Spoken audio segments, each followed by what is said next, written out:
Hello, everyone, and welcome to the AWS Nordics Office Hours. My name is Gunnar Grosch. I'm a developer advocate here at AWS, and this is my weekly show where I bring on AWS experts to talk about specific AWS related topics and let you, our viewers, ask any questions, give us comments, and hopefully by the end of this hour, we have all learned a bit more about AWS. And we want this show to be interactive. So if you have questions, if you have comments, just post them in the chat. And me and my expert, of course, primarily will do our best to answer those questions. And this week, I am super happy to have one of our, I would say, recurring guests on the show, Alexander Dragunov. Welcome back. Yeah, thank you, and hello everyone. Yeah, just if you haven't met me yet, I'm Alexander. I'm work as solutions architect here at AWS, and I'm specialized in Microsoft workloads in AWS. So it's quite interesting niche area, and especially like in developer side of it. Okay, how to use .NET on AWS, how to run your Microsoft workloads, how to migrate them, how to modernize them, everything related to Microsoft workloads and .NET. Yeah, and I think that was a good recap of what we've covered together previously. Everything from how to build and how to run and how to migrate your .NET or Microsoft workloads on AWS. But this week, Alexander, we are going to talk about something very exciting. We're going to talk about building AI-enriched applications with .NET on AWS. So maybe we should start with the AI part of it. Why is AI and machine learning important today? Yeah, and we can start with some data because again, AWS is data-driven company. So I will give you some numbers why it's important. So first, according to IDC, by in couple of years, the global spend on AI will be over $200 billion globally. Again, like this is a huge number. And also, according to Gartner, by the end of next year, 75% of enterprises they will switch from piloting to operationalizing AI. So meaning that we will not work with AI like on a proof of concept level, trying it. We will really use it in production. Okay, and this is from organizational side. So from organizations, they should look into AI/ML if they're not doing it now. But again, we are developers. I assume like, but now today my audience is developers, maybe .NET developers. So what it means for us as developers that developing applications with AI ML capabilities, it's the skill we should have as developers. So that's why it's important. And also, we at AWS, we try to bring like all our experience with AI ML and give it to the hands of every developer. So even if you're not expert in building AI ML models and training them, still you can use these AI services. And this is, I hope I will show you today how to do it and how easy it is to do it. Super exciting. So we'll be covering that throughout this hour with, of course, as usual, a bunch of demos to actually show it in practice as well. So hi, everyone, for welcome to the show. Thanks for the comments in the chat we've seen already. And all right, Alexander.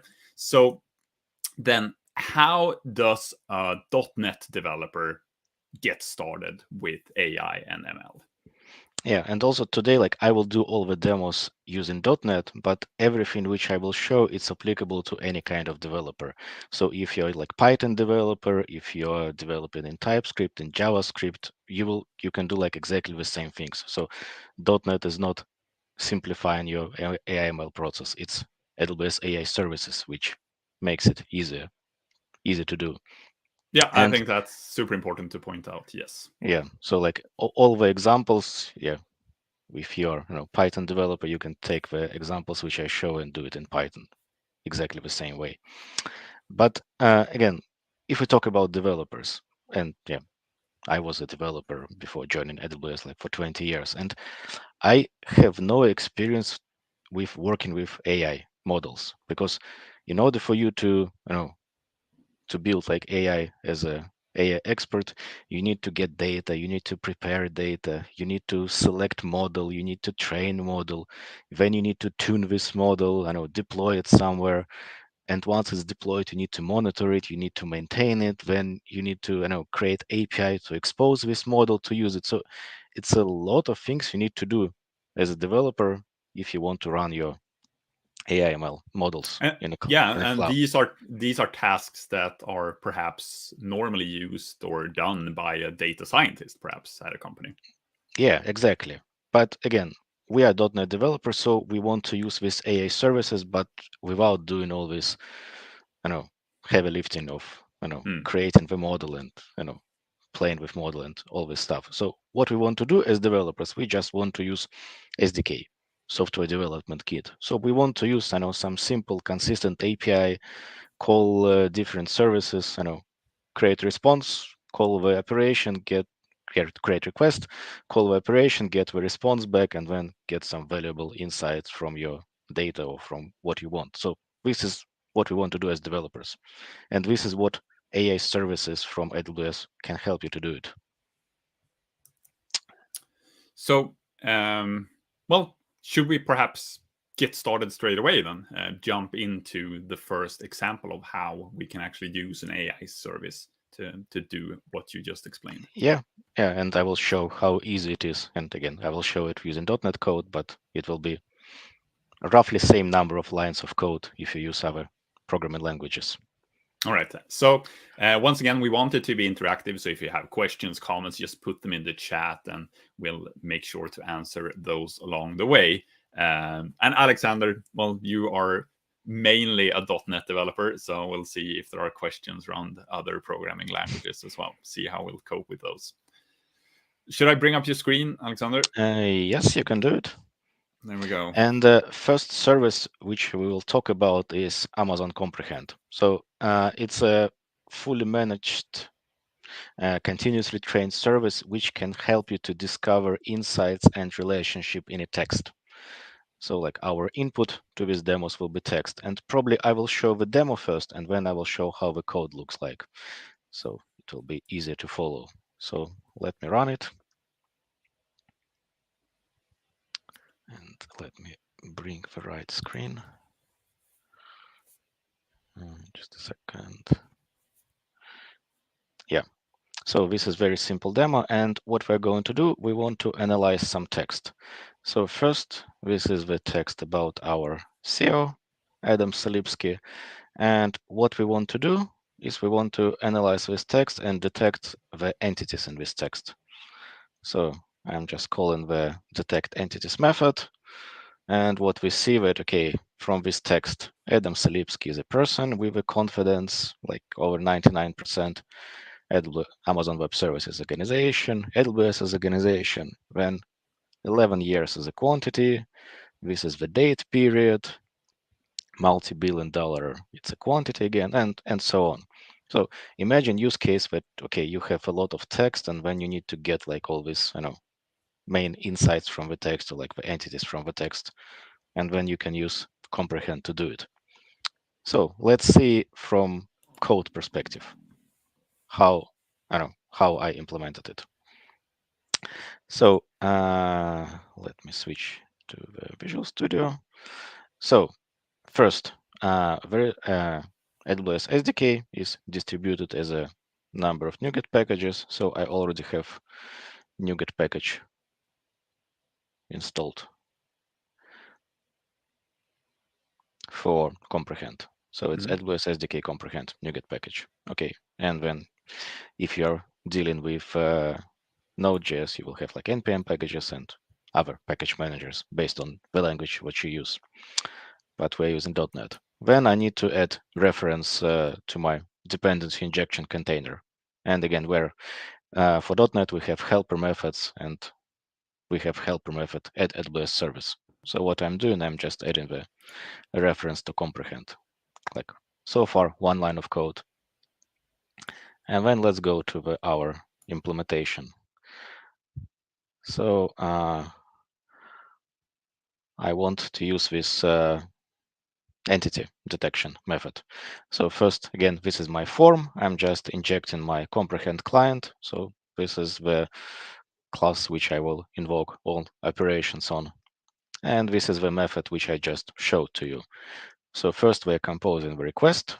And again, this is the typed object. I will get like all the help from Visual Studio or from your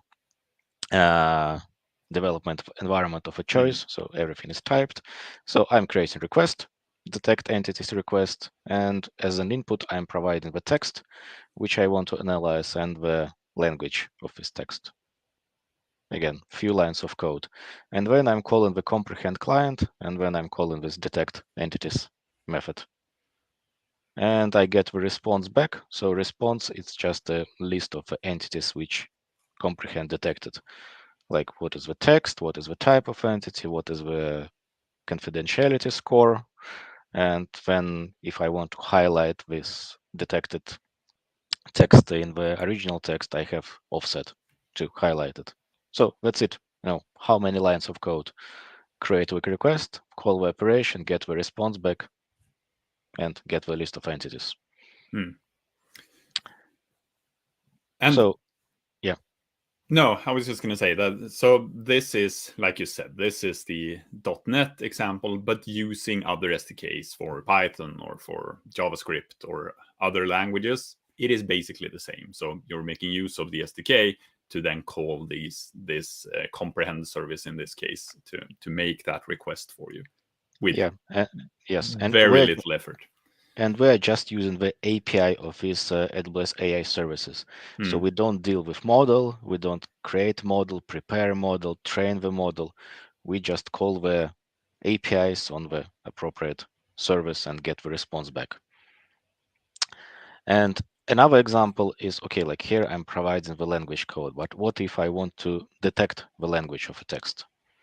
So again, I have some text in French about AWS Lambda. So let's see how comprehend can detect that it's French. So we know that it's French, but yeah, we want to know that comprehend knows that it's French. Again, we call detect language method, and it says it's French. And again, if we go to the code, we will see like exactly the same consistent pattern. So this is my method to detect the languages. And again, I'm composing the request. And in this case, I'm providing only one parameter. Okay, what is the text which I want to analyze? Then I'm again calling the method on the comprehend client, detect dominant language. And then the text in theory could be in multiple languages. So I'm just taking the main language of a text. Right. And just displaying the language code. So again, few lines of code, and then you use underlying pre-trained model, which is back in these AI services without knowing about this model. Very cool. So we have a question in the chat that is perhaps a bit off topic, but nothing is really off topic on this show. So the question is, if you're looking for jobs, should you do .NET or Python? I know you're very biased here, Alexander, but what do you say? It's an interesting question. So I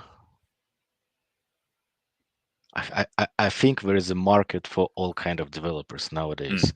So if you have these AWS skills, if you know like how to use these AI services, then I don't know, you can use both. You can use any of them. I mean, the market is huge. So if you're a Python developer, just continue to tailor. I mean, to upskill your Python skills. I mean, you don't need to switch to .NET, and vice versa. If you're a .NET developer, you don't need to switch to Python. I mean, you can do anything with any language. But if you're starting from scratch today, would you say is it the same? There are plenty of jobs in both, well, using both. I think no. Like again, like it's based on my experience, and maybe I'm biased, but what I see like in Nordics, like .NET ecosystem is like really huge. So if you start with .NET, I don't see anything bad with it, especially in Nordics. All right, I think that's a good answer. Okay, So we've now looked at how to find entities in text using Comprehend, and also how to basically use Comprehend to see the language of Yeah, the and text. maybe to finish with Comprehend, there's like another example I want to show. And again, I will not show the code because the pattern looks the same, but I will show what you can do with Comprehend.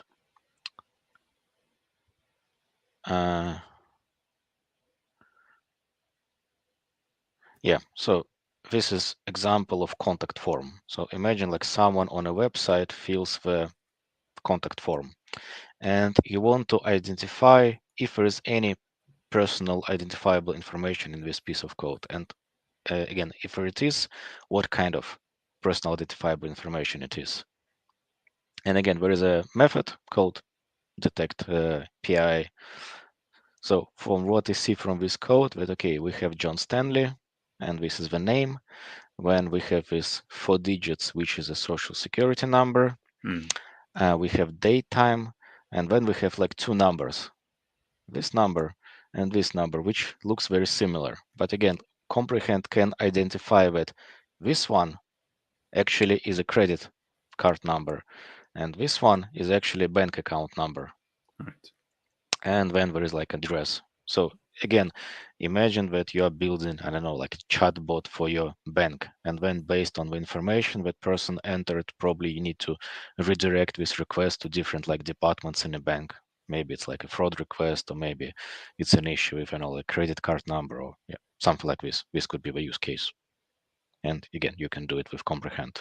Yeah, and we know, especially within the EU, that storing PII is something that's highly regulated, and making use of Comprehend as a way to actually see what type of information users are entering into forms could, of course, be a great help. Yeah, and actually what you can do also, once you detect it, you can just mask it. So you don't store it. You will store Right. it as like anonymized way, again, for for regulation reasons. Again, this is what Comprehend can do. Yeah, and without going into the very specifics of it, can you just tell people a bit about how services like this are priced? How does the It's customer pay for these kind of services? it's just per request. So like pay as you go, like based on number of requests you make to these APIs. Very simple. That is very simple. So All right. you don't need to pay anything upfront, just how many requests you made. All right. So that was Comprehend. So basically a fully managed train service that allows you to then discover and get insights and relationships in text using machine learning. But you don't have to know machine learning to actually do it. Yeah. So where do we go from here then? What's the Okay. next example of an AI service? Yeah, so next one which I want to show is Amazon Translate. So in previous example, I showed that, okay, how Comprehend can detect the language of a text. But what if we want to translate this text into, in our case, English? Again, imagine that people are filling, I know, feedback forms to your site. And then like these feedback forms can be in different languages, but you want to store everything like in English. Maybe you want to analyze everything in English like later. So we want to translate the text, if it's not English, into English. And we have service called Amazon Translate. So it's a neural machine translation service. And it can deliver much more accurate and more natural sounding translation than traditional like statistical and rule-based translation algorithms. And what I'm going to do, I don't have like this example yet, but I'm just going to build it from scratch. And again, to show you how simple it is to add new capability to your application. And in this example, translation. So as I said, first thing you need to do, you need to add a reference. And in our case, it's adding the NuGet package for translate. So I have already Comprehend here. What I want to add is AWS SDK translate.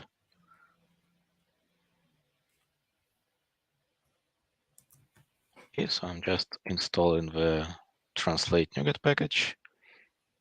And again, if you are using Python, it will be pip package manager, or if you're using Node, it will be npm. Hmm. But okay, so I installed the translate. So then I need to register it in my dependency injection container. So what I will do, I'll just, copy paste it. This is what all developers love to do. Yes, I'm adding Amazon Translate, and I'm going to use it on my form. So first I need to add it into my constructor.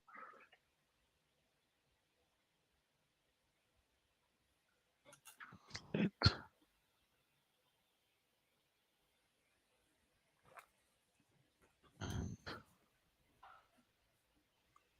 then I need to introduce the translate client. Okay, translate client is ready. Now I can use it. Mm-hmm. So this is my method which detects the language. So what I want to do, I want to translate it. And first we create request.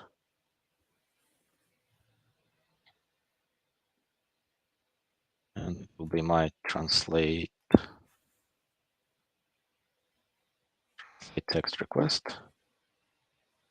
And what I need to provide to this request, I think first it's text. So what I want to translate.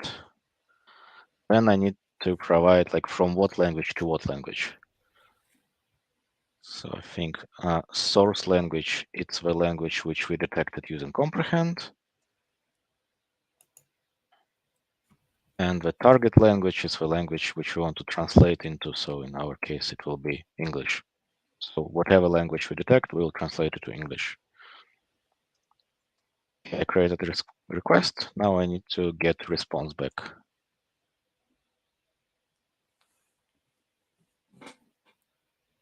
And I will use my translation client. And again, you see that I got all the help from SDK or from my development environment. In this case, it's JetBrains Rider. So all the typed classes, properties, I mean, everything. And I want to translate the text, and I'm providing my request. So, okay, I got the translated text, and what I want to do, I just want to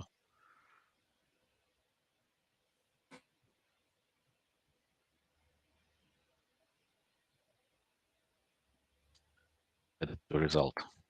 So I get my response, and from response, I get the translated text. Again, very easy to follow. So let's see if it works. Again, like few lines of code, and this is how you add translation feature to your application. So let me switch to the application. Okay, I have this French text about AWS Lambda. Let me paste it. And now it's translated from French. And again, if you read this text, you will not say that it's something translated from other language because it sounds like very natural English. So you don't see that there is now some translation happened under the hood. It's just normal English text. But again, this was translated by Amazon Translate. That's very cool. Few lines of code.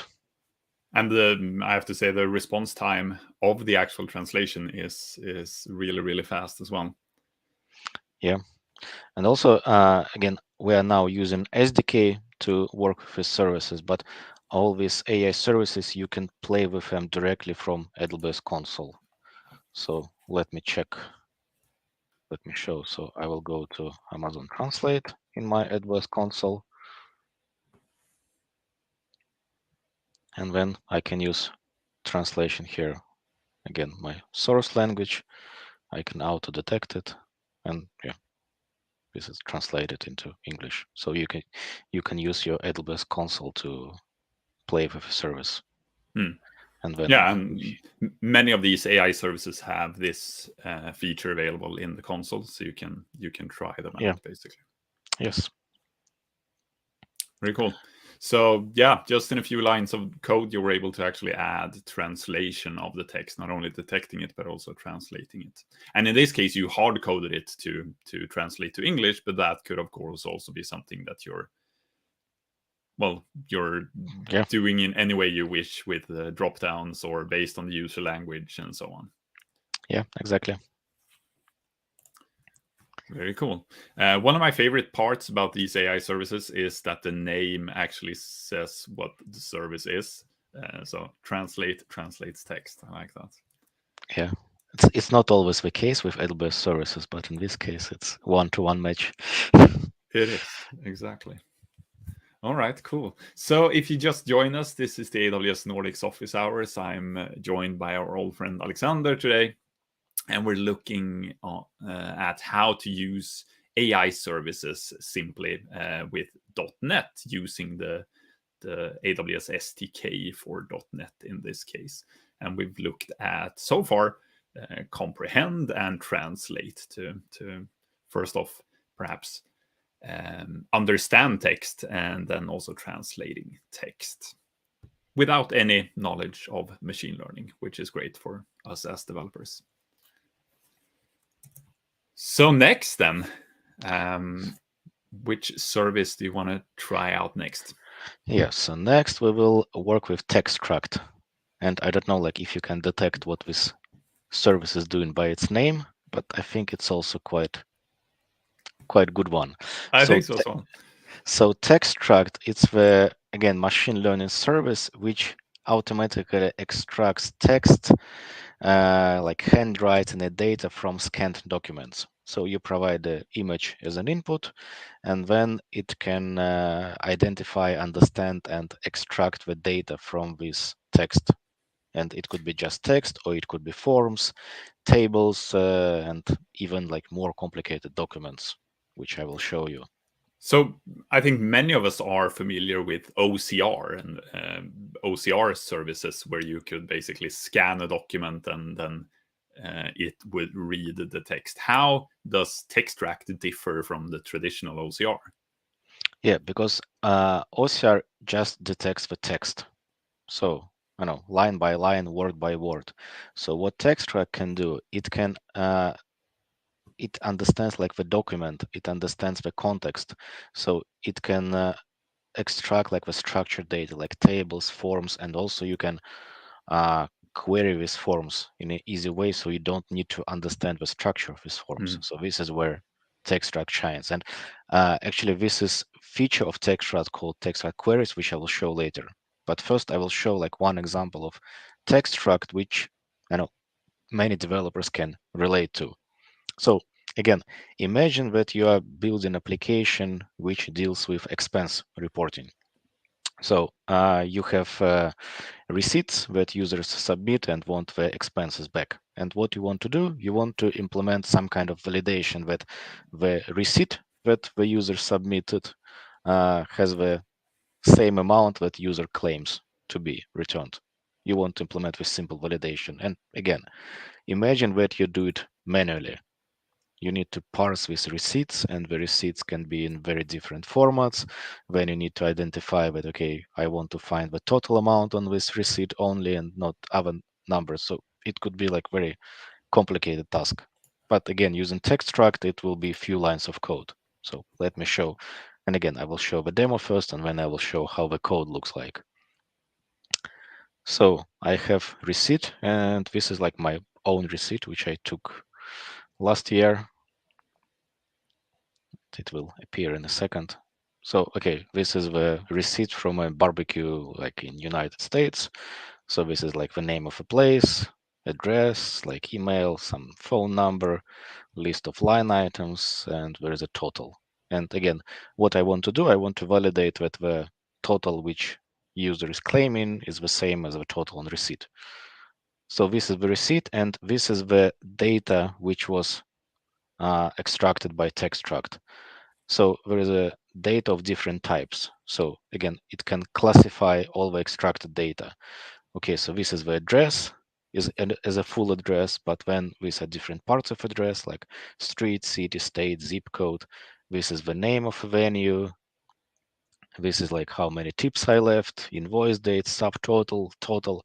So these are identified like well-known types of Mm. fields. And also like vendor name, vendor phone, vendor URL. And also I see that TextRack is like continuously trained service, because when I did this demo a few months ago, the number of these no predefined fields was much smaller. So now there is like more field names which are field types which are automatically extracted by TextRack. And I expect that in the future it will be like even more well-known types which TextRack will provide.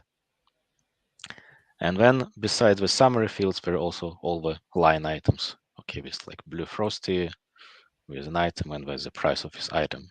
So again, this is just an image which I submitted to TextRact, and this is the data which I get back. And let me show the code, and you will see the same pattern, I think, which you saw with comprehend and with translate. Mm. So again, first so this is just a boilerplate code how to get the image, save it to memory stream, and so on to display it. But the actual code starts here. Again, I'm creating the request, and this is a very specific type of request, analyze expense request. So again, like TextRact knows that it works with receipts, and this is the analyze expense request. And the only input I'm providing is the document which I want to analyze, and it's just a memory stream. And then again, I'm calling analyze expense method on a text client, and I get a response back.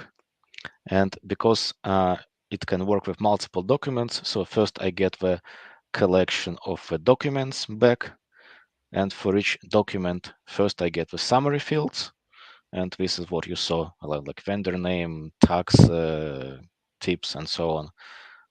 And then once I got the summary fields, then I got the line items. And again, line items then can be, because the receipts, they can be quite complex structures. They could be Mm. line item groups, and in each group there is a line item. So like in my case, I'm just flattering it out, displaying all the line items from all line groups. But again, uh, this is how easy it's to interact with AWS services using SDK. You get like all the typed objects, and then you get all the help from your development environment, and you don't need to know anything about underlying machine learning model. You just call the APIs, get the response back, and then it's up to you as developer how you infuse your existing application with these AI capabilities. Right. That's very cool.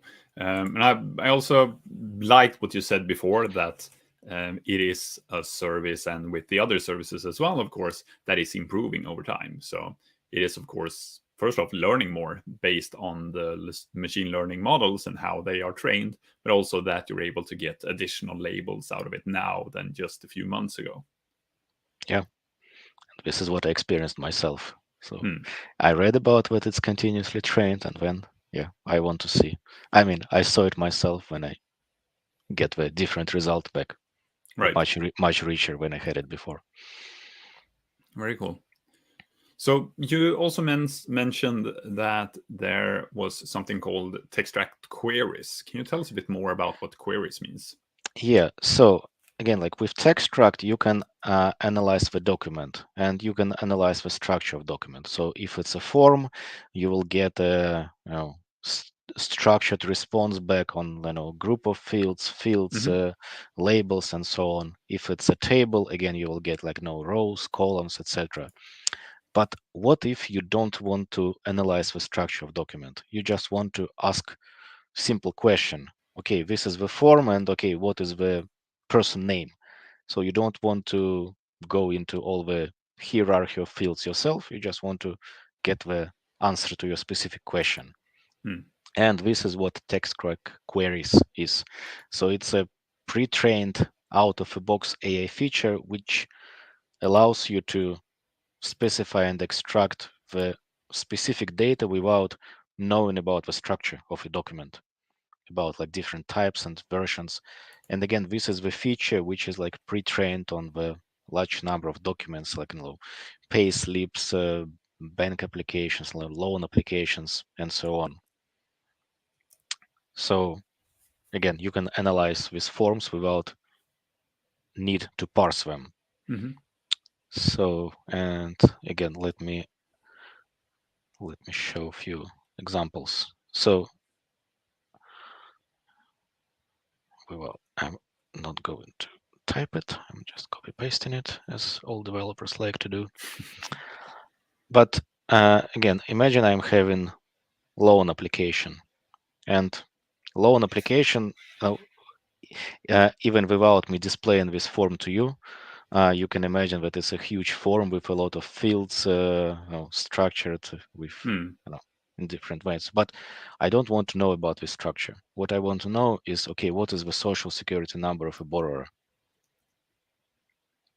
So let me show. Again, this is the loan application form, and this is the answer to my question. Oops. I think I clicked back. Yeah. Okay, so this was my question, and this is the answer which Textract query gave me, 518, with confidence 98%. Now let's look at the form, because it's not only giving me the answer, it also gives me the coordinates in this image where it get the answer from. So if I zoom in, then you see this is the borrower, and this is the social security number, and this is the result which it displayed me back. Right. Also, what's interesting here, that here you see it says borrower and it says social security number. And my question was, what is the SSN? So again, like Textract query knows that, okay, SSN, it's the same as social security number. So it knows all about all these common abbreviations which are used in this, Right. So lending industry. it doesn't have to be an exact match to that specific field in the form. Yes. And again, for example, we want to get the co-borrower name, let's say. So I will choose the same file. And in this case, I want co-borrower name.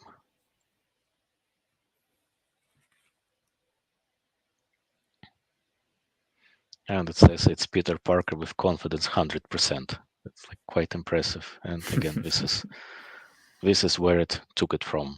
Yeah. Okay, and you saw a functionality. Now let's look at the code. I have my queries. So again, first it's a boilerplate code, like how to save a file, how to convert it to memory stream. But this is the AI part. I'm creating this analyze document request. So first I'm providing the document itself, just a memory stream. Then I'm saying that I want to use AI feature called queries. And then I'm providing the configuration for the queries. And in my case, I'm asking only one question, but you can ask like multiple questions in the same request. So I'm providing the query and I'm providing the text of my question. And again, on Textract client, there is an analyze document method. I'm providing the request, and when I get the response back. So first, when I get the response, it parses the whole document. So it will give me like all the identified blocks in this form. But I'm not interested in everything. I'm just interested in query result. So I'm getting the block type of query result, and I'm getting the answer back and the confidence. And also it gives me back the geometry. So, okay, like where it get this answer from. Right. So that in my case, I can just highlight it on the form that, okay, so that you can validate that this is where it took this answer from. And I just highlight it in the red on the form. But again, like few lines of code, you create request, you call the operation, you get a response back, and then it's up to you how you implement this response in your application. Have you tried this with handwritten forms? No, I haven't, but I mean, it can. I know that it can identify the signature, so it could give you like image of a signature back. Mhm. But yeah, again, feel free to play with these services because it's it's very cool piece of technology you can play with. Yeah. Question about your IDE. It's What a is Jet. this IDE? It's a JetBrains Rider JetBrains because Rider. again, I am working with .NET 6 currently, which is cross-platform. So I'm using my Mac, and I'm using JetBrains Rider on my Mac to work with .NET 6. Very cool. All right. So that was Textract and Textract queries. Yes, and maybe one more example of text correct queries because we have Yeah, time. please. Whereas like other question. So I have example payslip. And again, for this payslip, what I want to know is what is my social security tax year to date. So again, it's a very specific question. It's not like what is my social security tax, but it's what is my social security tax year to date. And then again, with confidence 94%, it showed me like this is the value. But you see like there is a quite complicated structure. So it's like a table with different subtables. So there is a year to date, and then okay, this is the social security tax, and this is the number which it returned. So again, it's not 100% confidence, but with 94% confidence, this was the answer to my question. So again, quite impressive how it can understand the structure of this form and identify the exact answer. And actually, I had like my personal, uh, example from my past. It was last year. I was traveling to US and I was had to provide my COVID certificate to an airline. So they do like automatic check. And actually, once I submitted my COVID form, it took for them like 24 hours to return back and say that the form is valid. Yeah. So I assume that there is someone like sitting and like manually processing these forms because again, like using Textract query, you can just parse this form and get like the information about who it's issued to, what is the date when the shot was done, what is the vaccine name, and so on. Because again, I had so this was like one airline, and next time I was flying was another airline, and when I get the instant response back. So Okay. probably in first case it was something manual, in the other case it was something like Textract queries. Yeah. Yeah, I think we've all, most of us at least, have experienced that, and both ways. Sometimes Yeah. things like this are very slow, and it's usually a manual process behind. No, I think Textract is super cool, and it is, well, it's opening up a lot of possibilities for developers, and I can, see how customer service departments and so on can really make use of this kind of service. For their different use cases. Yeah. And again, like you are not creating the new application. You're just adding these AI capabilities to your existing application.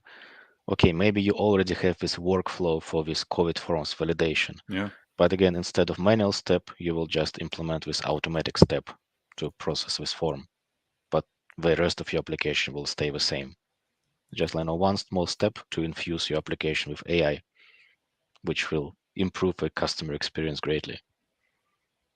Very cool. So this is the Nordics Office Hours. I'm Gunnar, joined by Alexander. We're looking at how to make use of AI, or like Alexander said, infuse AI into your existing applications or workflows, and of course, since it's Alexander, with the help of .NET in this case. So we're making use of the AWS SDK for .NET. If you have questions, comments, just pop them in the chat, and we'll make sure to answer those as well. I do believe you have at least one more example for us, right, Alexander?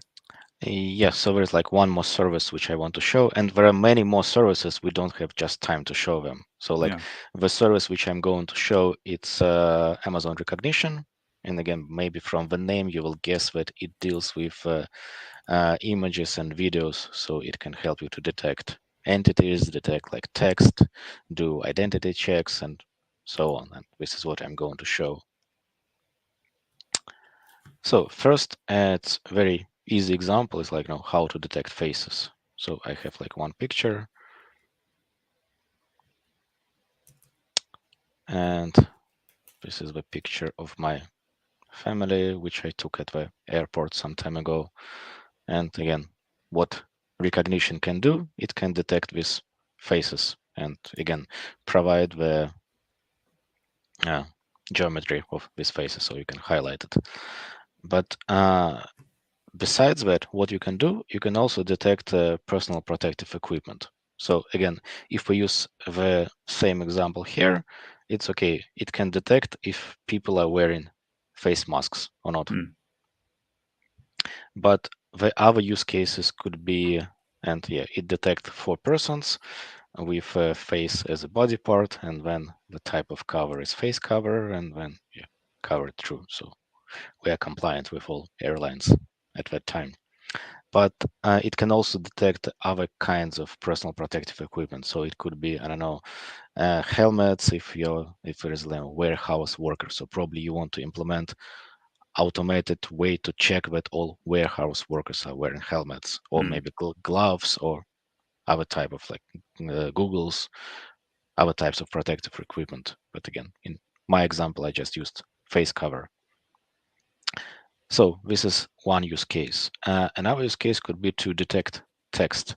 And we're not talking about detecting text like in a text struct from a structured documents, but this is detecting text from unstructured sources. So I have nice beer tap, which I took a picture of some time ago. And as you can see, it's a mix of different weird fonts, colors, and you can barely read this text yourself. But again, recognition can do it for you. Mm. Like this established 1719, and then the name of a brand, and then also it knows that some, so it's not just a word. I mean, it's complete sentences, which, Yeah. yeah. But again, like the use case could be, I don't know, detect road signs, or detect names of places, I don't know, names of shops on a picture, and so on. So this is what recognition can do.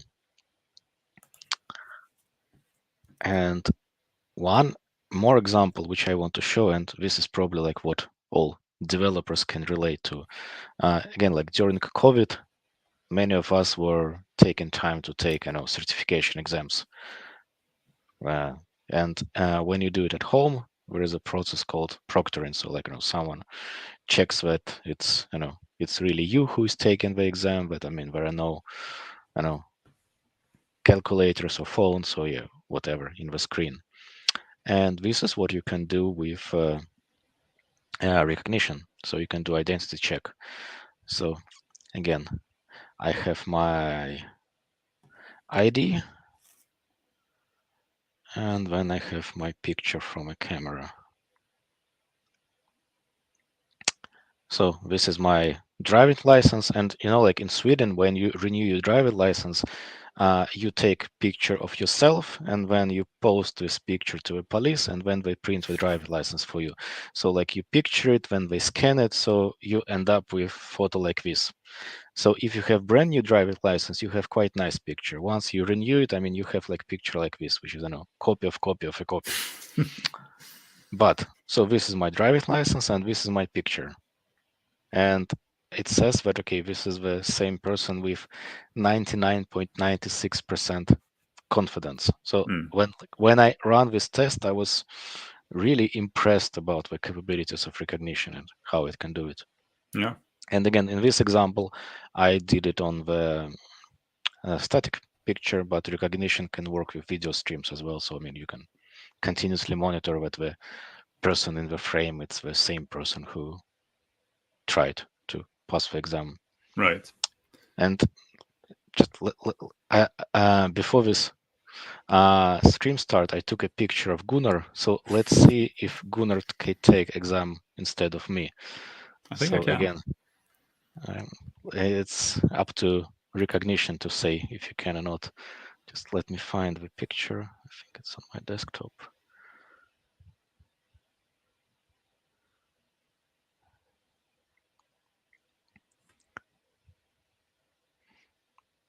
Yeah. Okay. So there are like two persons in the picture. It recognizes you. Yeah, and again, recognition says that, okay, this is the person on the left, again with 99% confidence, but recognition has no idea who is the other guy. No. All right. Okay. No, this is super cool, and this, of course, all works in the same way as the previous examples, using the SDK and simply calling the service. Yeah, we can quickly show the code for ID check.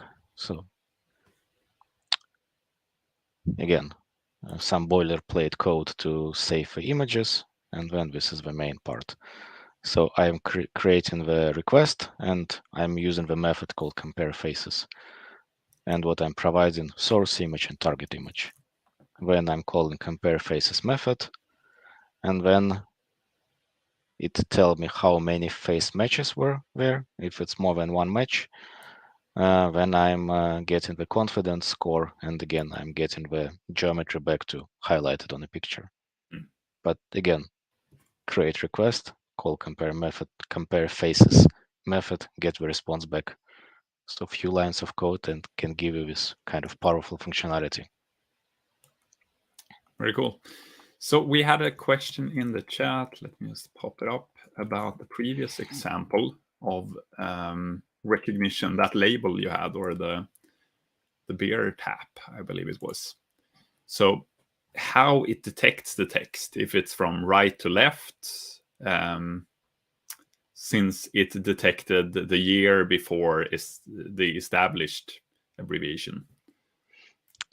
Okay. Or is it top to bottom, maybe? Probably it's top to bottom, and probably, I know, maybe established was a bit 2 pixels lower, but I'm not sure. Yeah, but again, like, this is something you can play with and check how it works. Because now I'm started thinking, okay, but what if it's Arabic language, which you read like from right to left? So again, something for you to try and see how it works. Because, yeah, go ahead.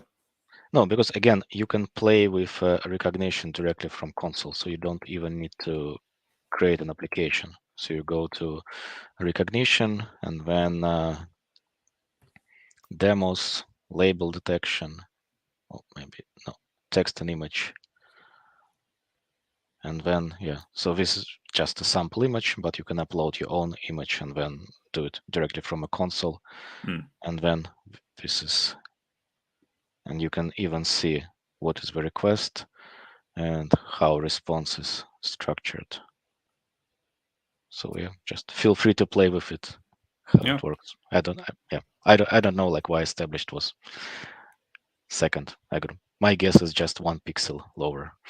Well, the year was quite big, so that started higher up in the image. That might be why. Yeah. Also, a question about textract, if it can extract key value pairs. So it will give you like the parsed form in a structured way, and then it's up to you to traverse this tree of responses and find the pairs. I think it would be able to. So, well, and what your example actually showed was that it had the price of a receipt with a label that it defined, that labeled. Yeah, but for this one, I was using this specific analyze expense API, which is trained on receipts. Right. But if we use just extract, analyze document method of extract, it will give back structure of a document all the connected fields. And then probably you will get key pairs from there. I think you can do it. All right, cool. So there was also a question in the chat about this recording, and this will be available on demand straight away afterwards, so you can watch it on Twitch and see it all from the beginning again. I've also shared the sample code in the chat, so if you want to try these examples out yourself, Alexander has created repos with them, so you can try it out and simply use the same ones. And if you're not a fan of .NET, I'm not sure who that would be, but if you're not, well, you can simply recreate them using your favorite programming language using the AWS SDK. It's that simple. Yeah, and I think there is one more demo which I want to show, which again I was quite impressed when I tried it myself. So it's the same ID check, but when I try to use my picture in a face mask, and again it's only my eyes, but still it's like 99% confidence that this is the same person, even with a face mask. So again, like you can see how powerful this feature is with services. Not even I am 99% certain that it's the same person. So yeah, that is powerful for sure.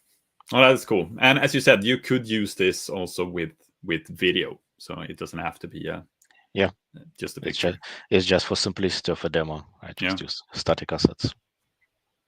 Very cool. And I think that brings us to the end. We've seen a bunch of different examples of how you can infuse AI without actually knowing machine learning into your applications, your existing applications, or simply create entirely new features or use cases for your applications. And all of this Alexander did with the help of the AWS SDK for .NET.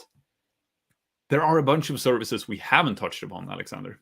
You want to just mention a couple of those before we wrap up? Yeah, so there is a service called Poly. So it's a text-to-language service. So again, if you want to add this capability to your website, that all the text is read loudly in different voices with different punctuation. I mean, you can use Poly. There is a opposite service called Transcribe, which converts voice into text. Again, so for live caption of a video, so use cases like this. Then there is Amazon Lex, so you can build chatbots, and actually Lex is the service which powers Amazon Alexa. So when you talk to Alexa, like under the hood, it's using Lex to provide this conversational AI. So there are like many more services we haven't covered today, but again, with same consistent development pattern using SDK and API calls. And you can, of course, combine these services as well. So you could use Translate to translate something and then use Poly to read it out loud, for instance. Yeah, exactly. Use multiple services together. So this AI services is just a toolkit in your box, and then it's up to you as developer how to use them in your application. Very cool. All right, and with that, I think it's time to end this hour. We've, or you at least, have covered a lot, Alexander. So thank you very much for joining us again. Hope to see you back sometime in the future, of course. And thanks for everyone watching. This has been another episode of AWS Nordics Office Hours. All right. Thank you all very much. Thank you. Bye-bye.